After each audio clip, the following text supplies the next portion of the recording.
Mesdames et messieurs, bonsoir et bienvenue dans l'invité de la rédaction. Son Altesse Royale, la Princesse Lalla Meriem et Madame Brigitte Macron lancent à Rabat la campagne de lutte contre le harcèlement en milieu scolaire et le cyberharcèlement. Une campagne initiée par l'Observatoire national des droits de l'enfant sous le signe Agissons ensemble, l'ONDE, qui est présidé par donc Son Altesse Royale, la Princesse Lalla Meriem.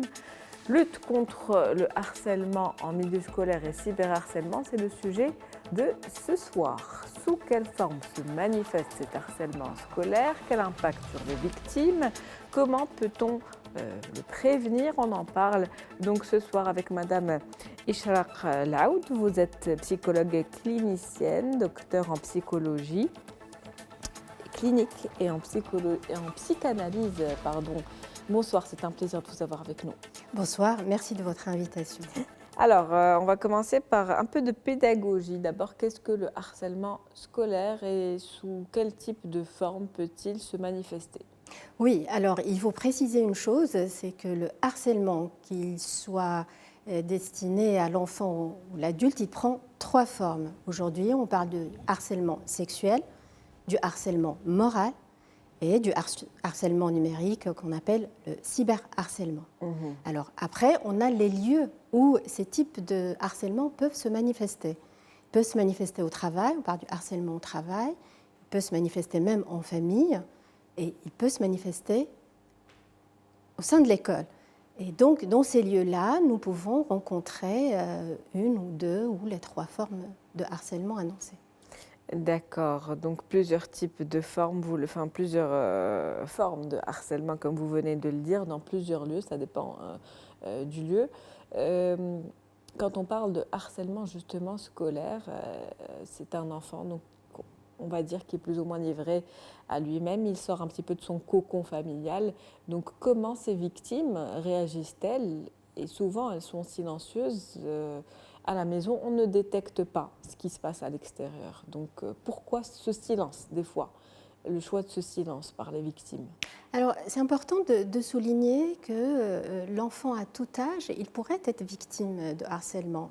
Sauf que nous avons des rapports. Voilà, il y a le rapport de l'OMS portant sur la santé mentale des enfants d'âge scolaire qui a délimité, qui nous renseigne sur l'importance quand même du chiffre des enfants harcelés à l'école. Et donc, on peut comparer les deux rapports. On a celui de 2014, on a celui de 2024, de cette année, 27 mars, qui ont souligné la présence des deux types de harcèlement, cyberharcèlement et puis le harcèlement par altercation physique, violence physique, morale. Et puis, on a une augmentation du cyberharcèlement aujourd'hui. Donc, on parle d'un enfant sur 6 quand même qui ont subi le cyberharcèlement. Alors, ce qui est important aussi à rappeler, c'est que les victimes qui vont être sujets à ce harcèlement-là, ils vont le rencontrer selon le rapport de l'OMS, dans cette période qu'on appelle la période de latence, c'est-à-dire c'est un moment où l'enfant il va rencontrer le social. Il va essayer d'avoir des relations sociales, il est amené à avoir des relations sociales. Et donc, à partir de là, il peut subir une ou plusieurs des formes de harcèlement que nous avions rappelées. Alors, votre question, c'est comment ils réagissent, ces enfants. Est-ce que d'abord, il y a un profil de victime en particulier qui est choisi par les harceleurs? Et puis, ces enfants, quelle réaction par rapport à leur cocon familial? Pourquoi ne parlent-ils pas, ne manifestent-ils pas un malaise? Des fois, pour les parents, on va dire, il est difficile de détecter cet harcèlement ou on le détecte trop tard. Alors, d'abord, la première question, vous me parlez du profil de l'enfant harcelé.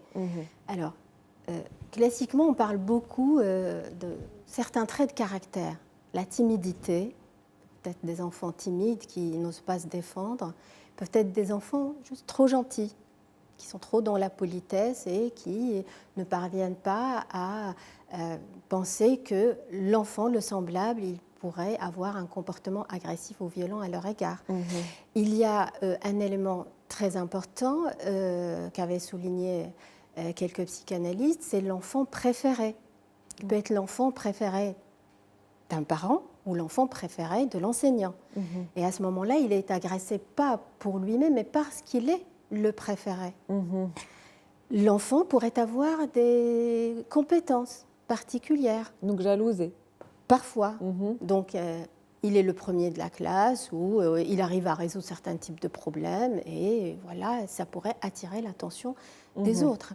Donc, grosso modo, on parle de ces traits de caractère que nous pouvons rencontrer chez l'enfant victime de harcèlement. Alors après, ce qui se passe aussi, si on reprend l'idée de la timidité, de la gentillesse, de particularité au niveau de la compétence, il est vrai que ces enfants, parfois, ont du mal, comme je l'ai souligné, à mettre, c'est-à-dire l'autre enfant, dans une mauvaise place, qu'il est méchant, qu'il veut nuire. Et à partir de là, cet enfant, il va rester sur la lignée de la gentillesse. Il va essayer de reprendre contact. Il va essayer d'attirer l'amour de l'autre parce qu'il ne comprend pas ce qui se passe, c'est-à-dire pourquoi cette agressivité. Et donc, une fois la violence s'installe, l'enfant il va être marqué par ce qu'on appelle, il va manifester de la sidération. Donc, il y a comme ça une difficulté, il aura une difficulté à exprimer ses sentiments par rapport à ce qui se passe. Et souvent, le refuge pourrait être l'isolement et le silence. Donc, il n'osera pas en parler à ses parents par peur de représailles, souvent c'est le cas, par peur de représailles, et parfois par culpabilité en pensant qu'effectivement il est méchant, il a fait quelque chose de très mauvais qui a fait que ses camarades de classe ont réagi de cette façon-là envers lui, alors que ce n'est pas. Et justement, maintenant, quels sont les signes qu'il faut surveiller pour un parent, un enseignant, puisqu'on parle du milieu scolaire, et quelles sont les alertes?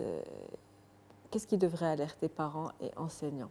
Alors, moi je dirais, dans un premier temps, une classe globale, que je vais appeler le changement de comportement.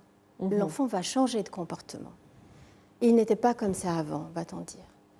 Donc le changement de comportement, il faudrait ouvrir une parenthèse pour rappeler que le changement de comportement, les classes d'âge intéressées par, qui est souvent mentionné dans le cas de harcèlement scolaire, à savoir 11-17 ans, eh bien, le changement de comportement, il est presque de mise, parce qu'on est dans la période de la préadolescence, de l'adolescence, et donc c'est une période propice au changement de comportement.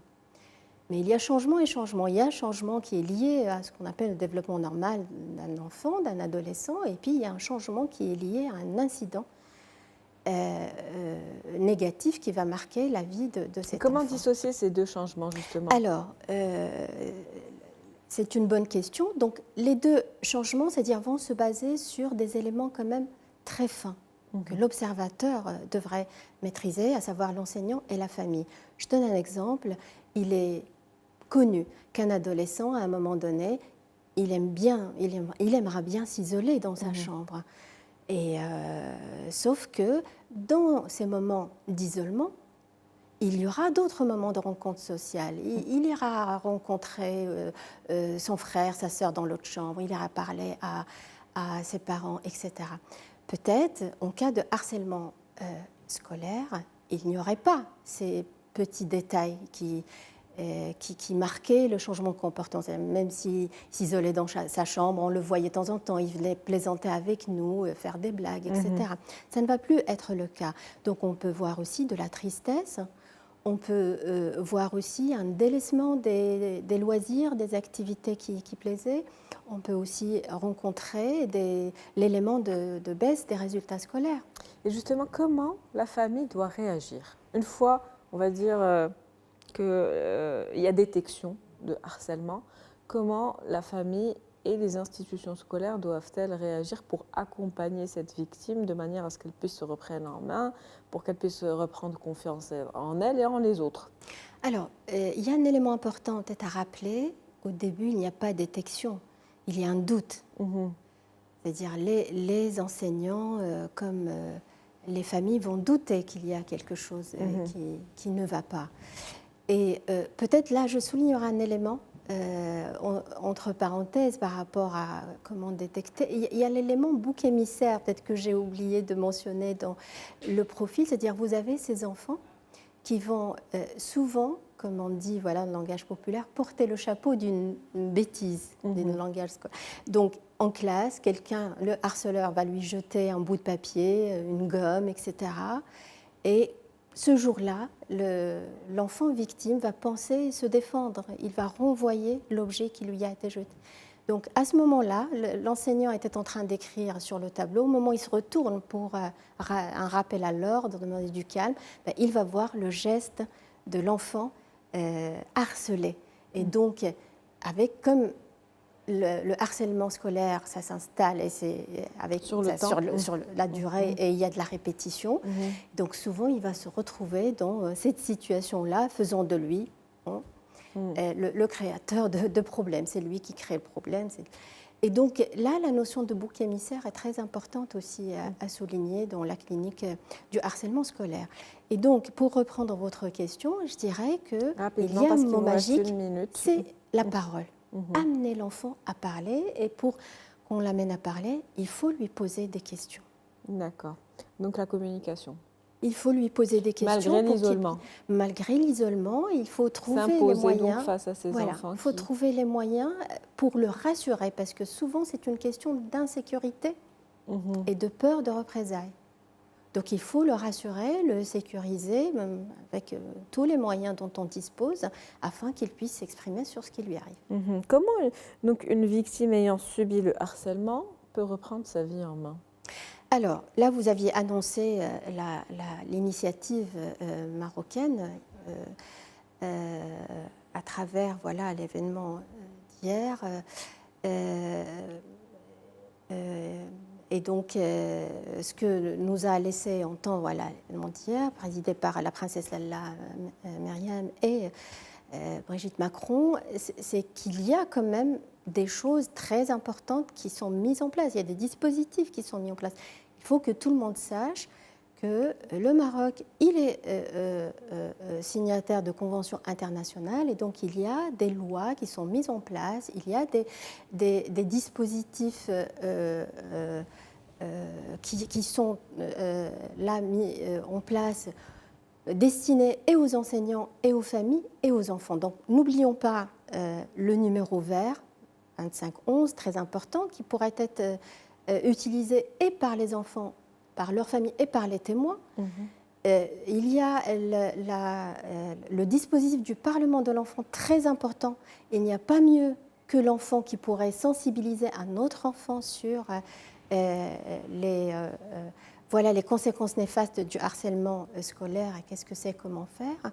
Et puis, il y a le volet formation. Il va falloir former les professionnels pour qu'ils puissent bien quand même, que ce soit la question du diagnostic ou de l'accompagnement. Mais reste la pierre angulaire qui est la mise en parole de la communication. Oui. Donc, merci à vous, Madame Ishraq Al-Aoud. Je rappelle que vous êtes psychologue clinicienne, docteur en psychologie clinique et en psychanalyse. C'était un plaisir de vous avoir avec nous ce soir. Tout le plaisir était pour moi. Merci.